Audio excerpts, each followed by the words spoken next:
and welcome to this week's edition of Coffee with a Career Coach. I have an awesome guest with me today. His name's Jacob, and he's one of the students that work in our office. So as usual, I'm going to start with what kind of coffee I'm drinking today. So this is my Who Rescued Who mug. I have 2 rescue dogs. I'm sure I've mentioned that before. And so I got this mug because even though I rescued them, they've done so much for me. So I'm drinking regular coffee with mocha peppermint creamer. I'm like a little bit early on the Christmas train, but I really like it. So that's what I have going on today. Jacob, what are you drinking today? So I have an awesome Career Development Center mug that I just picked up this morning, and I'm a little more seasonal, Sophie. I am drinking a pumpkin spice latte. Yeah, pumpkin spice creamer. Yeah, super seasonal. So anyways, we're just gonna jump right into it. So a little bit of intro background. So this year our office is starting something a little different. So we had a mock interview program, and we had a program where students did presentations for different groups on campus. And then we had another program where students did walk-in resume and cover letter critiques. What we decided to do this year is combine all those programs into one position, and we're calling that a career peer advisor. So they will do all of those different things as students that represent our office. So Jacob is one of our career peer advisors. He used to be a mock interviewer. I'll let him talk about himself in a second. But so this segment today is pretty much just going to focus on career peer advisors and what they do and kind of, different things about that position. So I'm going to turn it over to Jacob, and he can kind of introduce himself and let us know a little bit about him. So, hey everyone, like Sophie said, my name's Jacob, and I'm a career peer advisor. I am a secondary education for integrated sciences major with a leadership minor, and I'm a junior here at CMU. Some of the things I'm involved in, I am a marching chip, so I'm a member of the Chippewa Marching Band. I am also in the Army National Guard, and I'm also involved with a couple churches in and around campus. And then I am on the esports team as well. So I get around. What do you do on marching band? What's your instrument? I play the sousaphone, or basically the marching tuba. I'm the easiest one to spot because I'm the tallest one with glasses. So just look for the tall one with glasses, and you'll see me. It was funny because I had never met Jacob in person. Obviously, I started last year, and then when I met him in person, I was like, "You are so tall." I had no idea that he was so tall. But thanks for giving us a little bit of background about you. So can you now tell us what you do as a CPA in our office? Yeah, absolutely. So like you said, Sophie, as a CPA, a lot of what we do is just helping students develop themselves professionally. So giving mock interviews, we do both general and specific mock interviews. If you are just, hey, I want to brush up on some interview skills, come in for a general, and we'll just ask you questions that you're going to hear no matter where you interview at, more or less. And if you are at the point where you're like, I am applying for a specific job, I'm applying for this internship, and you have an idea of what you want to do, send us that information, and we would love to spend some time prepping a interview tailored to your specific needs, just to make sure that we're getting the company vibe right that you are applying for, as well as just some overall good major questions for your field. We also do resume critiques. So those are a little shorter, just a half hour, but come in, bring your resume. We have a whole checklist we go right through. We go right down the line and let you know, just kind of talk out loud as we're critiquing it. Hey, this is what I'm saying. This is what I'm noticing. All the way from little informal things. Maybe you forgot the zip code after your address, or there is an inconsistency between a space and a dash, just making sure all those little things are narrowed out, to some more bigger things of, okay, how can we flesh this out more to add length to your resume, but also better depict what you did in that role. We also do some cover letter critiques. So some jobs are still requiring cover letters, and those write very much like an actual letter. But if you need help with that, or you have no idea where to start with that, we would love to help with that as well. Awesome. Yeah. And I know they do a really great job.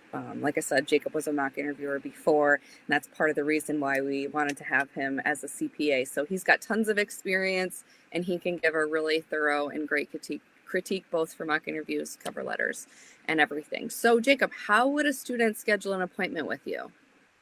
So the easiest way to find us is on the CMISH website. Just search Career Development Center.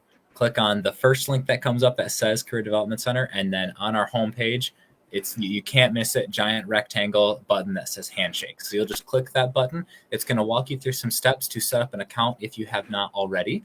However, that's how you'll schedule an appointment with us. You'll go right through there, go on to Handshake, and you'll see all the options for the different appointments that you can schedule with us and the different services that we offer.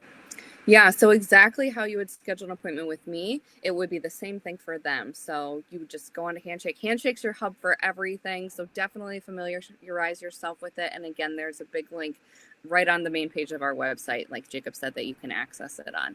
All right, so next question. How often should a student come meet with you? Absolutely. So really, it's just on an as-needed basis. If you are just wanting a general resume touch-up at the beginning of the semester, we'd love to help you with that. And then maybe towards the middle end of the semester, you're ready to apply for that summer internship, or you're ready to step out into the real world and get a job, and you need your resume a little more tailored towards a specific field or organization, come back in. We'd love to help with that. As well as with mock interviews, if you just want a general one, or if you have a specific one you're looking for, really, we are here. We work the same schedule every week. So as often as you need us, we'd love to be of assistance. Cool. Yeah, definitely come meet with them. Again, they're super knowledgeable on what they help you guys with. So what made you decide to become a CPA? I wanted to be a CPA because I love helping people, and I love really just professional connections and helping people grow in that direction. A big thing for a lot of college students, and it's kind of a odd thing, but LinkedIn and getting those LinkedIn connections. And what's been really fun for me is everyone who I've helped with a LinkedIn critique, or as we're working on this stuff, sometimes I'll get oh, can I add you on LinkedIn? Well, absolutely. You know, as students, we need to be building up that professional network. And this is a great place to start by coming in, meeting with one of us CPAs. You have myself, Anna, Mallory, and Kennedy, who are all very talented and wonderful individuals. But it's just building those connections and getting serious about our professional world before we step out here in a couple of years after graduation. That's so true, because you just never know who's going to end up being that CEO or at the next company Absolutely. that you might want to work at. Absolutely. So yeah, those connections early on are super important. And, you know, that's a great way to help students also build their LinkedIn by telling them that you'll connect with them. So that's awesome. What do you like most about being a CPA? So I really enjoy helping people. I just enjoy the satisfaction that comes when you go through someone's resume and they have some stuff to improve on, but they're looking at it and they're like, okay, I can do this. Like, yes, this makes sense. Yes, this is going to look great afterwards.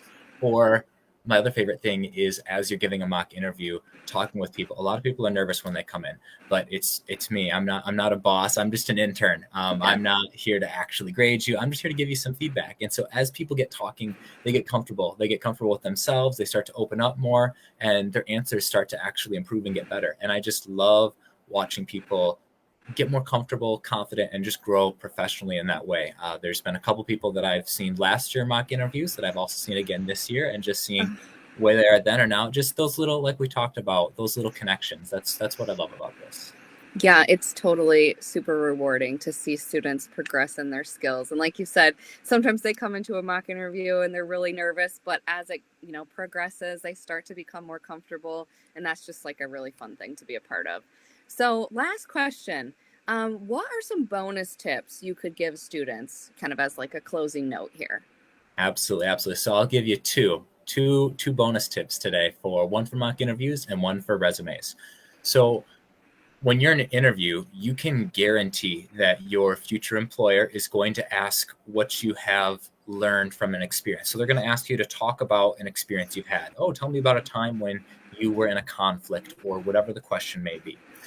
You're going to do what you would. You're going to talk about the experience, but then you're going to kind of turn it on them, and you're going to pause for a moment, and you're going to talk about what you learned. You're going to reflect on that experience, because I can guarantee you one of their questions to a follow-up to your story is going to be, what'd you learn from that experience? So if you jump that on them and answer that question before they can ask it, not only does it take them aback because they don't have to ask that question anymore, but also it makes you look so much more mature and responsible as an individual, because not only are you talking about the story, what you did, but you're also taking a moment to reflect and think, okay, how could I have done that differently? What worked, what didn't? And so it shows a lot of maturity, and definitely will set you ahead of others that are interviewing who don't do that.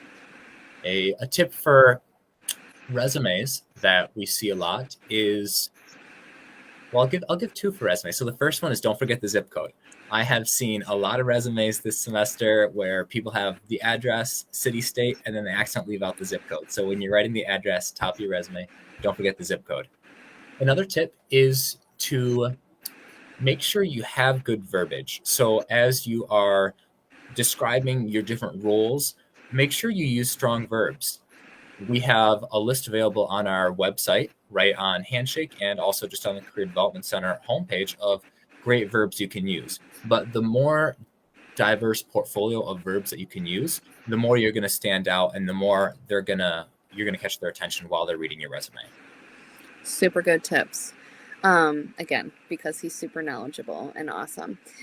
So definitely come see Jacob or our other CPAs. They're here to help you guys. If you're more comfortable meeting with a student as opposed to a staff member, they can kind of meet you where you are and just work through whatever it is that you need help with. So thanks for joining us today, Jacob. And for Thanks for everybody having me. else, yeah, have a great Wednesday, everybody. All right, bye.